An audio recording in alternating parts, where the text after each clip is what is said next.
Hello everybody, I'm Tanya Pandey and you're watching Quotes This Week on Live Law. If legal news is something that interests you, be sure to subscribe to Live Law and click the bell icon to get the latest updates. Now let us get into today's episode with the Supreme Court judgments. A conflict of opinion arose from judgments of the Delhi and Kerala High Courts regarding CBSE bylaws on certificate corrections. The Delhi High Court in the 2015 case of Kalpana Thakur vs CBSE had taken the view that bylaws which are in force on the date of application will be relevant, whereas the Kerala High Court in the 2017 judgment in Vaishnav vs CBSE took a different view of the matter and observed that bylaws existing on the date of passing out would apply. The Supreme Court has now clarified that the bylaws existing on the date of declaration of result will apply to an application seeking changes or corrections in the mark certificates. A bench of Justices A.M. Khanvilkar, B.R. Gavai and Krishna Murari settled this position while deciding a batch of petitions challenging the CBSE bylaws on certificate corrections. The Apex Court also held that the provision in the CBSE bylaws which permits the change of name of the student only on the basis of court orders obtained before the publication of results is excessively restrictive. The court held that the embargo on accepting court orders and gazette publications after the publication of results is an unreasonable restriction on the exercise of rights under Article 19 of the Constitution. A citizen has a right to criticize or comment upon the measures undertaken by the government and its functionaries, so long as he does not incite people to violence against the government or with the intention of creating public disorder, the Supreme Court has said, while quashing the sedition case, which was registered against journalist Vinod Dua on May 6, 2020. The bench of Justices U.U. Lalit and Vineet Saran observed that it is only when the words or expressions have a pernicious tendency or intention of creating public disorder or disturbance of law and order that Section 124A of the Indian Penal Code is attracted. The court also rejected the plea to direct the state government to constitute committees to conduct preliminary inquiry before FIRs are registered against senior journalists. That would amount to encroachment upon the field reserved for the legislature, the bench said. The court, however, clarified that every journalist will be entitled to protection in terms of the 1962 Kedarnath Singh judgment.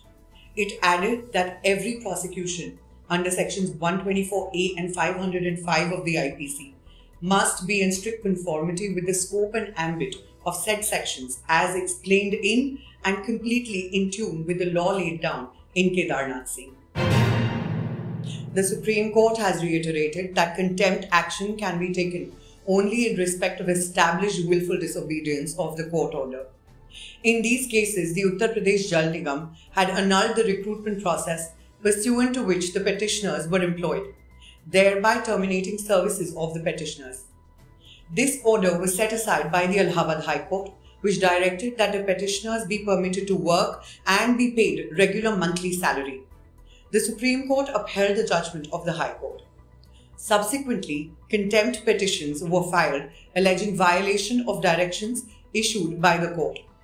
The bench of Justices A.M. Khanvilkar and B.R. Gavai noted that the orders passed by the High Court and the Supreme Court did not contain explicit direction to reinstate the petitioners with continuity of service and back wages as such, and therefore this was not a case of willful disobedience of the orders of the court. The contempt petitions were accordingly dismissed. On March 31st this year, the Union Ministry sent a communication to the TDSAT chairperson, Justice Shiv Kirti Singh, who is a former Supreme Court judge, asking him to demit office by April 20th. The communication cited the new Tribunals Reform Ordinance, which mandates that the tenure of chairperson cannot exceed 4 years.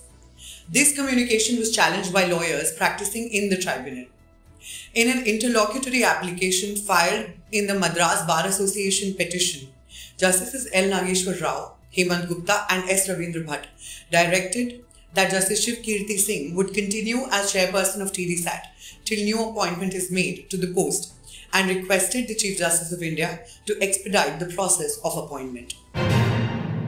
The Supreme Court has observed that the centre's vaccination policy, which does not provide free vaccination for those in the age group of 18 to 44 years, is prima facie arbitrary and irrational.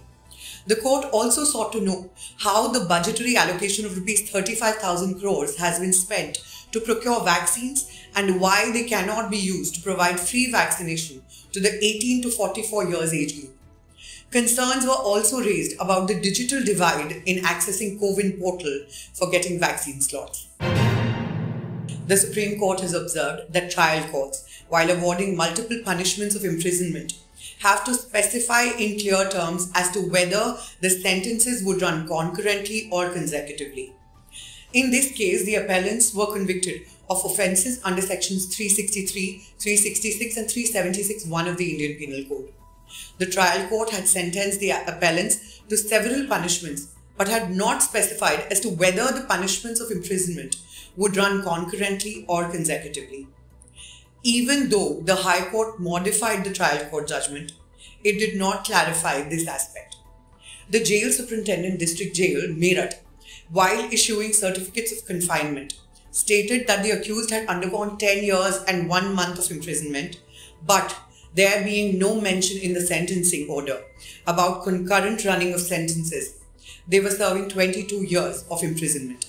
The omission to state the order of consecutive running cannot ipso facto lead to concurrent running of sentences, the bench of Justice Dinesh Maheshwari and Justice Anirudh Bose said. The Supreme Court has clarified that the constitution of high-powered committees in state government to decongest prisons will not stand in the way of remission boards considering applications for remission of prisoners under Section 432 and 433A of the Code of Criminal Procedure. A vacation bench of Justices L. Nageshwar Rao and Anirudh Bose clarified that the order passed on May 7th, which directed the HPCs to consider grant of parole or interim bail to identified categories of prisoners to decongest prisons during the pandemic, will not affect the functioning of remission boards. The Supreme Court has stayed the Delhi High Court judgment, which declared that imposition of Integrated Goods and Services Tax, IGST, for oxygen concentrators imported by individuals for personal use is unconstitutional. A vacation bench of Justices D.Y. Chandrachud and M.R. Shah was hearing the special leave petition filed by the Ministry of Finance against the Delhi High Court judgment, which was delivered on 21st May 2021. Let us now take a look at the latest High Court judgments. The Goa bench of the Bombay High Court issued notice to Tarun Tejpal, co-founder and former editor-in-chief of Tehelka magazine, in the state's appeal challenging his acquittal in the 2013 sexual assault case. The court said that a prima facie case was made out for considering leave. Justice S.C. Gupte said that the judgment appears to provide a manual on how rape victims should behave. Tarun Tejpal was acquitted of all charges on May 21st by a fast-track court in Mapusa, Goa. He was accused of forcing himself on his junior colleague against her wishes inside an elevator. Imposing a heavy cost of Rs 20 lakh on actor Juhi Chawla, the Delhi High Court on 4th June dismissed her civil suit against 5G rollout as defective and not maintainable. Vexatious allegations were made, a bench of Justice J.R. Minha noted in the order. The suit had been filed by Juhi Chawla and others seeking restraints upon the union government from taking any steps for the rollout of 5G telecommunications services in the country, including but not limited to steps for spectrum allocation, licensing, etc., on grounds of long and short-term harm to human, animal, and plant life, and detrimental impact on the environment at large. The Delhi High Court observed that the failure to administer the second dose of COVID vaccine would compromise and frustrate the very exercise of administering the initial dose. The court asked the Delhi government and the centre to place on record the communication exchanged between them with regard to persons who have not been administered the second dose of Covaxin till date, falling between the age group of 18 to 44 years. The development came in a plea filed by persons who fall within the age group of 18 to 44 years and have already received the first dose of Covaxin. The Calcutta High Court has held that private unaided educational institutions discharge public function under the Right to Education Act and are therefore amenable to the court's writ jurisdiction under Article 226 of the Constitution. Such a public duty stands imposed, in my opinion, in terms of both Article 21A of the Constitution of India as well as the RTE Act, which gave effect to the fundamental right in unequivocal terms, a single bench of Justice Shekhar B. Saraf observed. Significantly, it has been clarified in the judgment that even if an authority is deemed to be a state under Article 12 of the Constitution, the constitutional courts, before issuing any writ, particularly that of mandamus, must satisfy that such imputed action of the authority concerned, which is under challenge, forms a part of the public law as opposed to private law. The petitioner, an educationist by profession, had filed a writ petition against termination of her services as the principal of Army Public School at Panagarh, while serving in her tenure as an extended probationer. That's all for today's episode. Thank you for joining us. Don't forget to subscribe to Live Law and to click the bell icon to stay updated. I am Tanya Pandey. I wish you a peaceful and beautiful week ahead. Goodbye.